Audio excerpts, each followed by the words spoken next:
अपने पति से धोखा खाने के बाद अब मुझे किसी एक ऐसे इंसान की तलाश थी जो मुझे समझे और मैं उसे।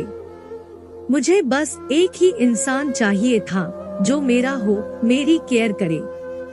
मैं भी उसकी केयर करना चाहती थी और इसके लिए अब मैं एक ऐसे इंसान की तलाश में थी जिसकी उम्र 28 से 42 साल हो, क्योंकि मैं 35 साल की विवाहित नारी थी और अभी तक मेरी कोई संतान भी नहीं थी। मेरी कहानी मेरी जिंदगी में बड़ी ही रोचक रही है और हर तथ्य, घटना किसी ना किसी बात से जुड़ी है।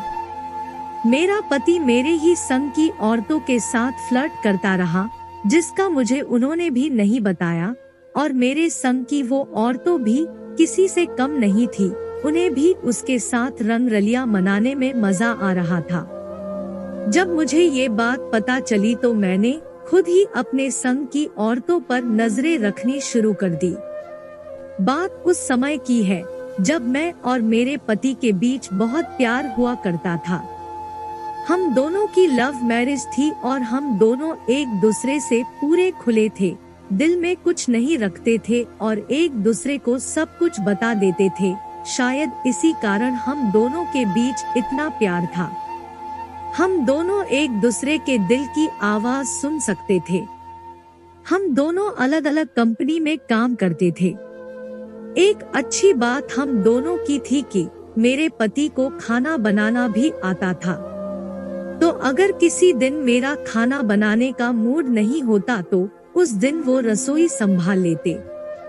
मेरे घर में मेरी संग की औरतों का भी आना लगा रहता। मेरे पति भी उनसे बातें करते और बहुत मजाक किया करते। मुझे भी अच्छा लगता, लेकिन ना जाने कब मेरे पति ने मेरी उन सहेलियों से आंख मिचोली खेलनी शुरू कर दी और धीरे वो मुझसे कभी कभी बातें भी छुपाने लगे। मुझे कोई अंदेशा नहीं था और अब उनका मेरी संग की औरतों के घर अकेले जाना भी शुरू हो गया, जिसका मुझे पता भी नहीं चला। और जब पता चला तो मेरे गले से बात नहीं उतर पाई, लेकिन तब तक देर हो चुकी थी। मेरे पति और मेरे संग की कई औरतों के जिस्मानी रिश्ते बन चुके थे। मुझे मेरे पति से घृणा होने लगी थी। मुझे उनकी कोई बात अच्छी नहीं लगती थी। पहले हम लोग एक दूसरे से दिल से बात करते थे, लेकिन अब दिल से निकली हर बात एक कटाक्ष की तरह चुभती थी। मैं अपने दिल में किसी के लिए कोई गलत बात या पाप नहीं रखती थी, लेकिन अब सिर्फ मेरे पति ही ऐसे थे जिसके लिए कोई पाप तो नहीं, लेकिन दिल में घृणा रखना जरूरी हो गया था। हम दोनों अब कोई अच्छी बातें नहीं बल्कि एक दूसरे पर कटाक्ष करते। पहले मुझे कोई भी गलत बात कहने में शर्म आती थी, लेकिन अब वो शर्म जा चुकी थी, क्योंकि अब दिल में दर्द था, जो दर्द मुझे अपने पति से मिला था। और उस दर्द की दवा अब मैंने भी एक पार्टनर खोजनी शुरू कर दी थी। आखिर मुझे इस दर्द की दवा भी मिल गई जब मुझे एक ऐसा इंसान जो मुझसे 4 साल छोटा यानी 31 साल का एक लड़का मिला, जो तलाकशुदा था और किसी को ढूंढ रहा था। हम दोनों मिले, एक दूसरे को फोन नो दिए और फोन पर हम दोनों की बातें शुरू हो गई। हम दोनों एक दूसरे से मिलते, एक दूसरे को सुनते और जिंदगी बिताने लगे। हम दोनों के बीच कुछ अच्छी बातें, चुटकुले, गंदे, अच्छे दोनों चलते। हम दोनों अब एक दूसरे को समझने लगे थे। मुझे एक ऐसे ही इंसान की आवश्यकता थी जो दिल में प्यार के सिवा कुछ ना रखता हो। उसके दिल से बस प्यार प्यार और प्यार ही निकले, जो अपने काम में निपुण हो, मैं उसकी और वो मेरी केयर करे। शायद वो इंसान मैंने अब उस राजेश की आंखों में देख लिया था। हम दोनों मिलते रहे, एक दूसरे को समझते रहे और धीरे धीरे एक दूसरे के करीब आ गए।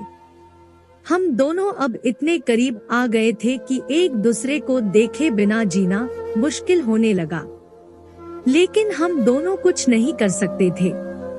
और हम फिर दोनों ने एक बार कहीं शहर से बाहर जाने का प्लान किया। मैंने अपने पति से कहा कि मैं अपनी एक दोस्त के साथ 2 दिन के लिए शहर से बाहर जा रही हूँ। उत्तर मिला, ठीक है। हम दोनों एक ही दिन के लिए गए और एक दिन बाद जब मैं बिना बताए घर वापस आई तो दंग रह गई। मेरा पति मेरे की संग की 3 औरत के साथ नंगा नाच कर रहा था। उसको भी मजा आ रहा था। मुझे शर्म आ गई। मैं अंदर आई और अपने संग की औरतों से बात की और कहा कि तुम्हें शर्म आनी चाहिए। तुम इस इंसान के साथ पता नहीं कब से ऐसा नंगा नाच कर रही हो। इतना कहकर मैं अपने कमरे में चली गई और अब अपने पति से तलाक लेने से का फैसला कर लिया। 1-1.5 साल में हम दोनों को तलाक मिल गया और मैंने अब अपने उस नए बॉयफ्रेंड राजेश से शादी कर ली। हम दोनों की शादी हुए 2 साल हो चुके हैं और अब मेरा एक बच्चा भी है। हम दोनों अब अपनी नई जिंदगी में बहुत खुश हैं। तो दोस्तों, ये थी मेरी कहानी। दोस्तों, आपको क्या लगता है मैंने जो किया वो सही था? अगर आप मेरी जगह होते तो क्या करते, मुझे कमेंट करके जरूर बताएं। और अगर आपको मेरी ये कहानी अच्छी लगी हो तो इस वीडियो को एक लाइक जरूर कर दे। धन्यवाद।